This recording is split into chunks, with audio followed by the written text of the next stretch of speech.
அனைவருக்கும் வணக்கம். இன்றைய தினமணி செய்தித்தாள்ல என்ன செய்திகள் இருக்கு அப்படின்னு சொல்லி பார்ப்போம். முதல்ல பார்த்தீங்கன்னா, இன்றைய திருக்குறள். திருக்குறள்ல என்ன குடுத்திருக்காங்கன்னா, "அருவினை என்ப உளவோ கருவியான் காலம் அறிந்து செயின்" அப்படின்னு சொல்லி குடுத்திருக்காங்க. அதாவது செய்யும் செயலை முடிப்பதற்கு வேண்டிய கருவிகளுடன் ஏற்ற காலத்தையும் அறிந்து செய்தால் அரிய செயல்கள் என்பவை உண்டோ அப்படின்னு சொல்லி கேட்டிருக்காங்க. சரியா? அதாவது நம்ப அரிய செயல்கள் அப்படிங்கிற ஒரு விஷயமே கிடையாது. செய்யக்கூடிய செயலும், செய்யக்கூடிய நேரமும் கரெக்ட்டா இருந்தா எதனாலும் பண்ணி முடிச்சிடலாம் அப்படின்னு சொல்றாங்க. திருக்குறள் எண் 483 அதிகாரம் காலம் அறிதல் அப்படிங்கிற அதிகாரத்துல. அடுத்ததா பார்த்தீங்கன்னா, தங்கம், வெள்ளி மீதான இறக்குமதி வரி 15% அதிகரிப்பு அப்படின்னு குடுத்திருக்காங்க. இந்த வாரம் ஃபுல்லாவே பார்த்தீங்கன்னா, இந்த வாரத்தினுடைய தொடக்கத்திலேயே நம்ம பிரதமர் என்ன சொல்லியிருப்பாருன்னா, இந்திய மக்கள் தங்க நகைகள வாங்குறத கம்மி பண்ணணும். ஓராண்டுக்கு திருமணங்களுக்கு தங்க நகைகள பயன்படுத்தாதீங்க. ஒத்தி வச்சுக்கோங்க. கொஞ்சம் தள்ளி போடுங்க தங்கம் வாங்குறத அப்படின்னு சொல்லியிருப்பாரு.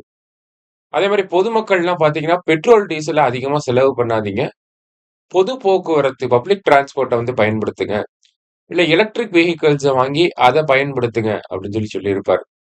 நிறுவனங்களும் பார்த்தீங்கன்னா, கோவிட் பெருந்தொற்றின் போது ஊரடங்கு அப்படிங்கிறது போடப்பட்டிருந்துச்சு. அதாவது லாக்டவுன் மாரி போட்டு என்ன பண்ணியிருந்தாங்க, வொர்க் ஃப்ரம் ஹோம் வீட்ல இருந்தே வேலை பார்க்குற மாதிரியான நடைமுறைகள மேற்கொண்டிருந்தாங்க. அந்த மாரி வொர்க் ஃப்ரம் ஹோம் ஃபெசிலிட்டீஸ எம்ப்ளாயீஸ்க்கு ஆஃபர் பண்ணுங்க அப்படின்னு சொல்லியிருக்காங்க. வெளிநாடுகளுக்கு போய் திருமணம் செய்வத தவிர்க்கணும். வெளிநாடுகளுக்கு சுற்றுலா பயணம் மேற்கொள்வத தவிர்க்கணும். இந்த மாரி பல அம்சங்கள நம்ம பிரதமர் தொடர்ச்சியா கடந்த ஒரு 3, 4 நாட்களாக வலியுறுத்திக்கிட்டே வராரு. இதெல்லாம் எதுக்காக இவரு சொல்றாரு அப்படின்னு பார்த்தீங்கன்னா, இந்தியாவோட அந்நிய செலவாணி கையிருப்பு அப்படிங்கிறது ரொம்ப கம்மியாயிக்கிட்டே போகுது. என்ன காரணம் அப்படின்னு பார்த்தோம்னா, மேற்காசிய போர் அப்படிங்கிறது தான் ஒரு மிகப்பெரிய காரணம். இந்த மேற்காசிய போர் நடக்கிறனால கச்சா எண்ணெயோட விலை அதிகமாக இருக்கு. இந்த கச்சா எண்ணெயுடைய வர்த்தகம் அப்படிங்கிறது சர்வதேச சந்தையில பார்த்தீங்கன்னா, டாலர்ல தான் நடக்குது. இன்டர்நேஷனல் மார்க்கெட்ல டாலர பேஸ் பண்ணி தான் க்ரூட் ஆயில் மார்க்கெட் அப்படிங்கிறது இருக்கு. அப்ப இந்த க்ரூட் ஆயிலோட விலை பார்த்தீங்கன்னா, ஒரு பேரல் ஆஃப் க்ரூட் ஆயில் $73 இருந்தது. மேற்காசிய போர் வந்ததுக்கு அப்புறமா கிட்டத்தட்ட $110 மாறிருச்சு. அப்ப அதிகமா இந்தியா கிட்ட இருக்கக்கூடிய டாலர் கையிருப்பு அப்படிங்கிறது இந்த கச்சா எண்ணெய் வாங்குவதற்கே செலவிடப்படுது. அத தாண்டி பார்த்தீங்கன்னா, உலக மார்க்கெட்ல இந்த தங்கத்தினுடைய வர்த்தகம் அப்படிங்கிறது பார்த்தீங்கன்னா, டாலர்ல தான் நடக்குது. அப்ப இந்திய மக்கள் ஆல்ரெடி பார்த்தீங்கன்னா, ஏகப்பட்ட தங்கங்கள வாங்கக்கூடிய ஒரு நாடு தான் நம்ப. அப்ப தங்கத்தினுடைய இறக்குமதியும் கணிசமா உயர்ந்த வண்ணம் இருக்கு. இன்கிரீஸ் ஆகிக்கிட்டே தான் இருக்கு. அப்ப தங்கத்த நம்ம அதிகமா இறக்குமதி பண்ண நம்ம கிட்ட இருக்கக்கூடிய டாலர் கையிருப்பு அப்படிங்கிறது மீண்டும் கம்மியாக தான் போகுது.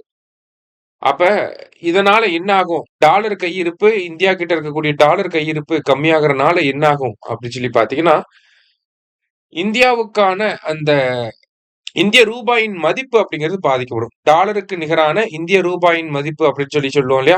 அந்த டாலருக்கு நிகரான இந்திய ரூபாயின் மதிப்பு அப்படிங்கிறது குறைய தொடங்கும். ஓகேவா? அப்படிதான் நேத்து மே 12ஆம் தேதி டாலருக்கு நிகரான இந்திய ரூபாயின் மதிப்பு அப்படிங்கிறது 95 $1 இஸ் ஈக்குவல் டூ ரூ. 95 போயிருச்சு. அப்ப இப்படி அந்நிய செலவாணி நம்ம கையில இருக்கிறது வெளிய போக ஆரம்பிச்சது அப்படின்னா, இந்தியாவோட பொருளாதாரத்துக்கு ஒரு மிகப்பெரிய பாதிப்பை ஏற்படுத்தும் அப்படிங்கிற காரணத்தினால தான், நம்ம பிரதமர் இந்த மாரியான ஒரு கருத்துக்கள சொல்லியிருப்பாரு.